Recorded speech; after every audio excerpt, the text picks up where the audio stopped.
Hello, everyone. Welcome to episode 8 of SEO Tales. My name is Itamar Blauer. I'm joined with Craig Campbell, and today we've got an interesting topic about affiliate marketing. So before we get started, do you have an affiliate website? Do you use affiliate marketing? Leave a yes comment below if you do. And if you don't, leave a no comment and just let us know why. We'll be interested to know why you haven't delved into it yet. But that's the introduction done. Let's get into it. So we want to talk about affiliate marketing. We want to talk about what the best affiliate partners are. Who are they? So, Craig, from your experience with affiliate marketing, who are the best affiliate partners to have? So this is going to change. It has changed recently with Amazon slashing their commissions last month. What I would have answered was Amazon's the easiest way to cut your teeth in affiliate marketing. However, that's obviously changed because of I think it's the third time in the last few years they've slashed the commissions to a point where it's just not feasible to do it anymore unless you get sheer volume. But other affiliate partners now, affiliate marketing can be from using things like CG affiliate networks. There's loads of affiliate networks out there. You can Google them. There's tons of them. But you've also got a lot of private companies like AO who provide all the kind of washing machines and all that kind of stuff. They've got a nice affiliate program. You've also got the likes of like SEMRush who pay you 40% recurring monthly. Most SEO tools, email marketing, software and all that kind of stuff will all pay you probably anything between 20 and 40%. Of that, you've also got SiteGround for hosting, where you'll get £30 for each sign up. So there's so many different affiliate network programs out there. It really comes down to what niche you operate in. Now, if you are into pets, for example, you could have previously sold some pet products on Amazon, but you've also got a private company over in America called Chewy. And you can, get more than you ever would have from Amazon from Chewy. They just pay slightly better commissions. They're not the size of Amazon, but they are a pet specialist. So there's always going to be alternatives for you. Whether you want to sell those earphones, Itamar, you could get an affiliate deal from, 3 or 4, if not more, different providers. One guy might pay you 5%, another might pay you 7.5%. Follow the money. That's what I would say. As long as what I'm seeing a lot, a lot of people used to love Amazon because everyone buys from Amazon anyway, and it was the sheer speed that Amazon delivered everything, which I think was obviously a unique selling point. But if you look at eBay or whatever, who've also got their own affiliate program, most things can be delivered in the next day or two anyway. So I think, you things that you need to look at is obviously the commissions and the speed of delivery. That's what you have to look at. But there's literally hotel affiliates. There's affiliates for sex pills, anything at all. There's an affiliate deal. So, it's hard for me to randomly say what are the best affiliate deals out there off the cuff. For me, SEMRush 40% recurring monthly is one of the best in the industry that we work in. But, any industry, there's going to be stuff out there. And it's just great to earn money for promoting these products. Mm-hmm. I would say with SEMRush as well, you mentioned 40% monthly.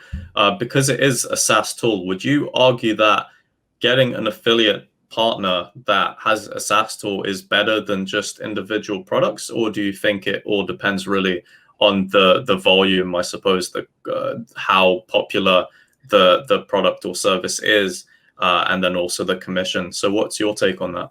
I mean, I think it would be hard to quantify that because SEMRush is, one of the leading tools in our industry.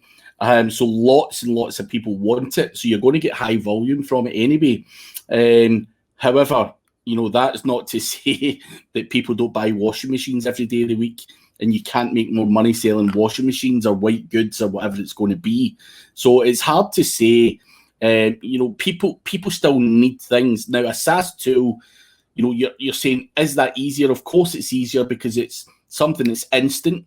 It doesn't require delivery, and it doesn't get broken in transit, and things like that. Whereas potentially buying a physical product, it may get lost in transit, it may get broken in transit, and there's little things like that. But regardless, people still need these goods. So, and they are prepared to wait a day or two for it. So in a perfect world, of course, selling a SaaS tool where you get instant access as soon as you sell it, and things like that is digital products, digital downloads or whatever it's going to be, of course, another perfect example. But it's not the only thing people buy out there. People are buying shoes, bags, cutlery, vases, artwork, anything at all, and they'll pay top dollar.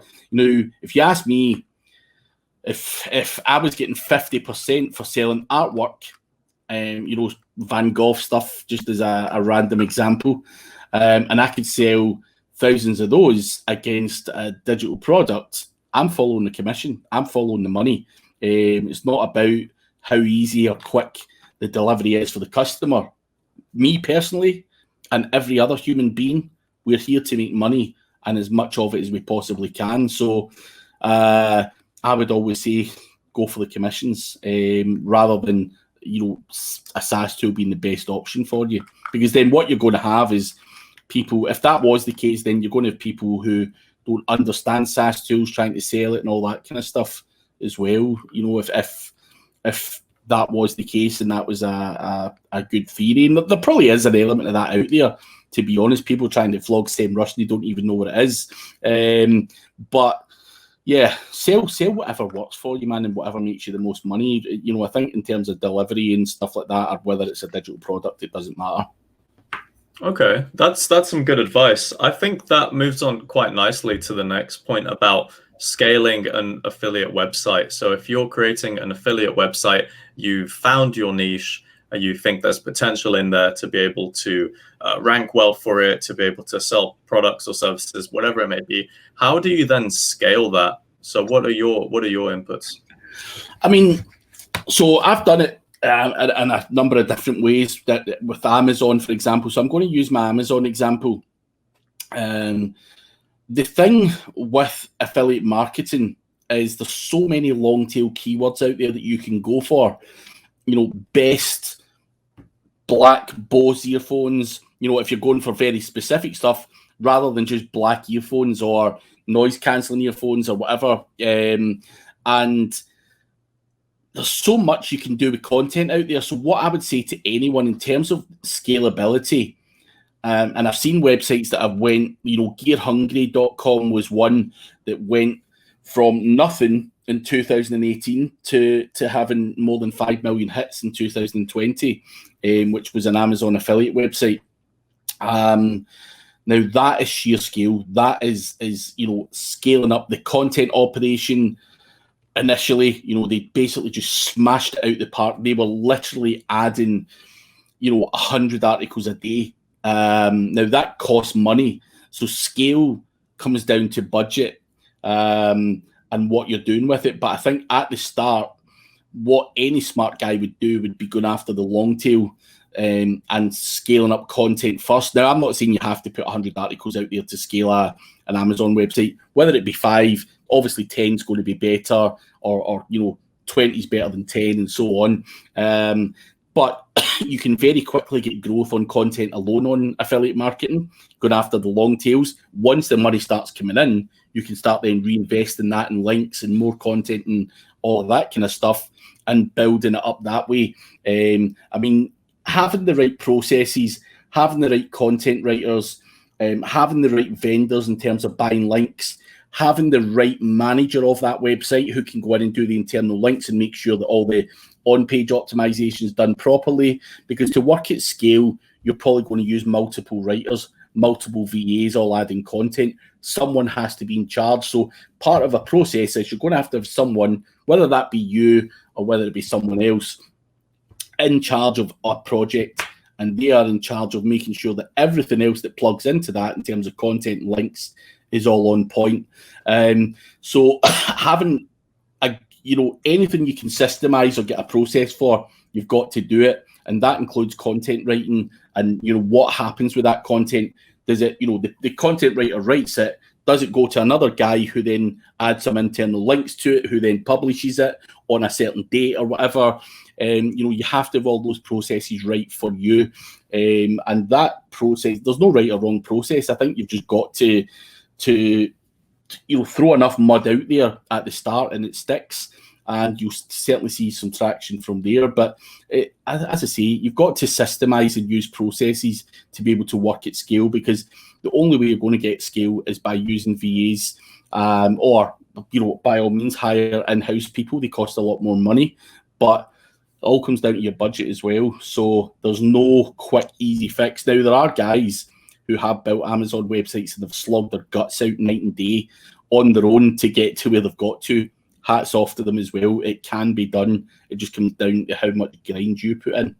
Mm-hmm. Yeah, I think absolutely. And obviously that grind will depend, one, on your budget, and two, on the niche that you're in, because some niches are very, very competitive. And a lot of times the niches that are the most competitive are the ones that you can make the most money out of. So there's no surprise there. But obviously, like you mentioned before, there are loads of long tails. There are these niches that haven't been tapped into too deeply. So there is always going to be opportunities, especially because there's always new products and new services coming out all of the time. So as long as you're in the right place at the right time, where you've got the resources and capabilities to kind of go in when something's fresh and then just smash it out the park and be literally the leader. Well, could you edit out that voice crack? That was awful. Yeah. So to be kind of like the leader of that niche when it comes out, that product or that service, whatever, then you're going to have a good time. So obviously, part of it's luck, part of it's just down to what part of it's down to your budget, the niche, all these things. But I mean, there's nothing stopping you from making money with affiliate websites. So I suppose if we move on to the last kind of topic here, is how, what are your top tips to make the big profits using affiliate marketing? Top tips. So some of the failures that I've had is I had a golf website, which was slightly seasonal. Now, I'm not saying that website's a bad website.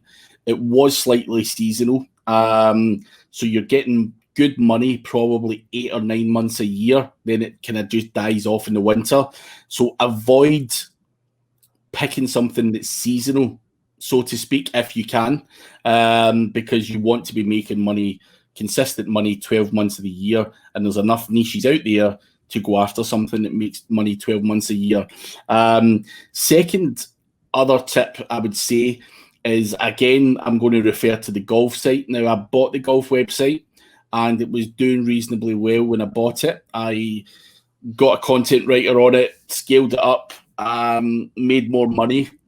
However, what I would say to anyone is there's always a cost for me. So my content writer, regardless of what they write, so they're paid per, I mean, they're on a salary, but every article they write costs me the same money. So whether that person's writing about a £5 golf ball or a £500 golf club, it costs me the same time and same money to write that. Now, what I only found, due to naivety and not really giving it a thought at the start, was I smashed out loads of long tail stuff, but a lot of that stuff was low ticket items. So I'd spent all this time and got increased traffic, and obviously the revenue increased as well. Turning the clock back would have changed anything 100%, because we should have been focusing more on stuff that's over £100 plus, rather than golf balls, golf jackets, t-shirts, and stuff that's $20, because what I'm making from that is practically nothing. Whereas selling golf clubs or anything that you can get for golf over £100 is something that I should have focused on, and I would strongly urge. And obviously, the chap that bought my website, I'm not going to name him because he might not want people to know.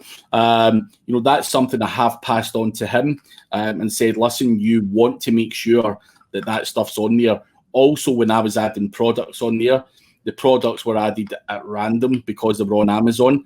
I didn't necessarily check whether they were the most expensive products on Amazon.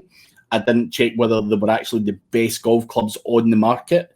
And, that's an Amazon thing. But I had my eyes focused solely on Amazon. But even if you have an Amazon website, even for the top golf clubs, you could still have an affiliate deal with Golf World or whoever, one of the other golf affiliates. You don't have to have an Amazon-only website or, whatever only website. You can have a mishmash of everything and have the actual best golf clubs, because what my website had was golf clubs that were for sale on Amazon, not necessarily the best golf clubs in the market.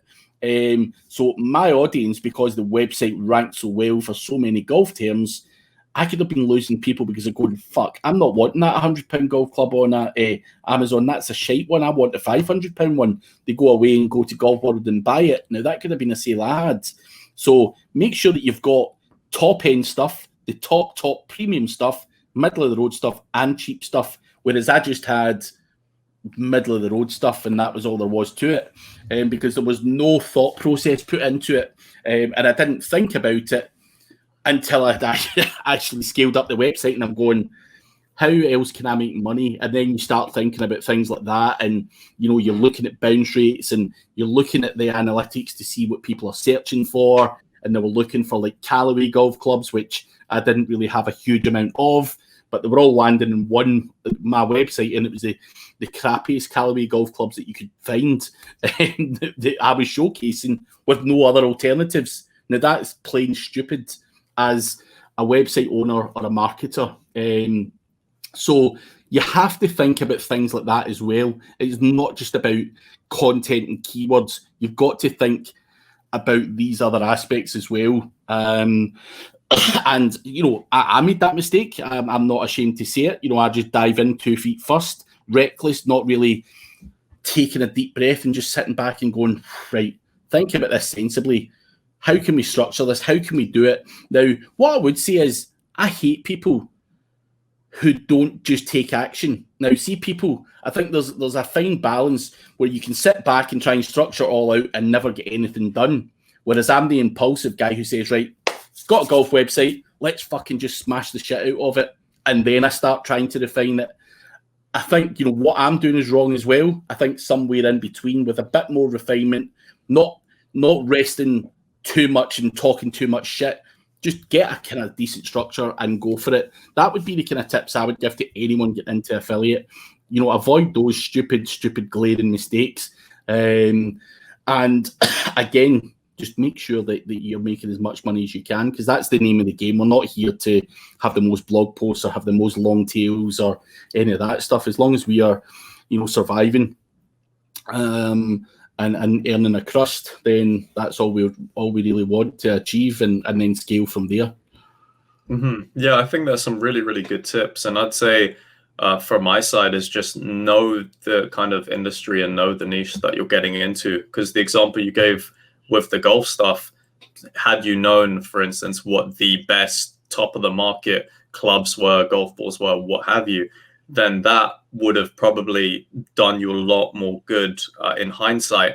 But then the other thing you could also do is, I'd say, don't be afraid in contacting people directly. So sellers of these premium golf clubs or whatever, even if you can't really find that they have some kind of affiliate network or affiliate partnership, like there's no harm in sending an email out and kind of asking, say, look, I've got this website that gets this amount of traffic, let's work together, let's get a deal going on. I think there's nothing wrong with kind of going one step further and actually contacting these people directly, because you might find that they're willing to pay a much higher commission than somebody else who's selling products that are cheaper. And then you're going there thinking, well, why didn't I do this from the beginning? So I think there's nothing wrong with just trying to approach different people, see what you can get. Obviously, not everyone's going to say yes. But you might be able to find these little nuggets of just really, really good commissions for really high valued items that people have an interest for.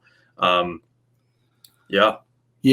No, I think it makes a lot of sense to do that, and just try and approach other people. Don't just rely on one provider. That's the thing. But the key point I think you said there, Tamar, is I'm not a huge golf fan, so I wouldn't know a good golf club from a bad golf club. Now, if it was SEO tools, I'd be able to tell you a good tool from a bad tool, because it's an industry that I'm passionate about and I play in it every day and I understand it.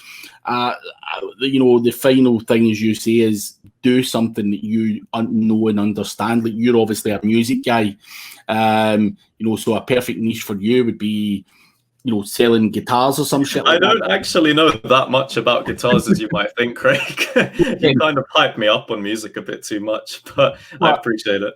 No, but if you enjoy football or you enjoy gadgets or whatever, and you've got a slight passion for it, then do it. But me as a golf guy, and again, I said it to the guy that I've said on the website. I said, like, I'm not a golf guy. I don't know jack shit about this industry. So why am I even doing this? So there's enough niches out there to do something you have semi interest in, whether you like pets or whatever. There's just, so many opportunities for you out there. Don't go in and sell something that you don't have a clue about, because that's where I was making mistake after mistake, left, right, and centre. As I say, I still made money making all those mistakes, but I could have made a hell of a lot more had I been sharper. And as I say, it's not always about, saying, "Oh, I've done amazing stuff here." I think telling the negative stories as well, holding your hands up and learning from it is the best bit of advice you can give people. Yeah, 100%. I mean, learning from your mistakes is the number one thing, I suppose, in anything in life, because obviously, if it makes you more knowledgeable, more successful, then that's worth it. Making those mistakes is absolutely fine. But on that note, I think we're out of time. So I want to thank you guys again for watching this episode of SEO Tells on behalf of Craig and myself, and we'll see you in the next one.